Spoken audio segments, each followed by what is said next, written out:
Hello বন্ধুরা, welcome to Misha blog. তো তোমরা হয়তো ভাবছো এত সকাল সকাল উঠে আমি কোথায় যাচ্ছি। আমি সকাল সকাল উঠে চলে যাচ্ছিলাম আমার বাবার বাড়িতে। আর দেখো কতটা কুয়াশা ছিল রাস্তায়। তো টোটো থেকে লাইভে পড়েছিলাম, দিয়ে একটু হাঁটছিলাম। তারপরে এই যে আমাদের বাড়ি, এখানেই হবে আমাদের নতুন ঘর। আর নতুন ঘরের ভিট পুজোর জন্যই আমি এসেছিলাম আমার বাবার বাড়ি। তো দেখতে থাকো।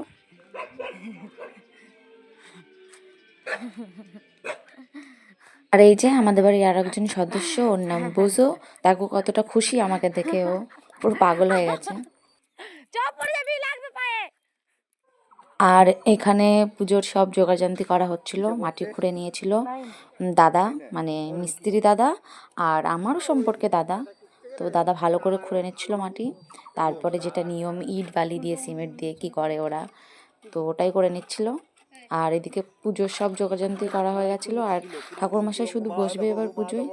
তো খানিকক্ষণ পরে ঠাকুরমশাইও পুজোয় বসে যায়, এই যে দেখো। তারপরে আমি, মা, ভাই দিয়েছিল না অঞ্জলি, আমি, মা, বাবা আর বোন অঞ্জলি দেওয়ার পরে সবাইকে প্রসাদ দিই, মিষ্টি দিই। তো আজকের মতন এতটুকুই ভিডিওটা। দেখা হবে নেক্সট কোনো ভিডিওতে। Please like, comment, share and subscriber. তো টাটা।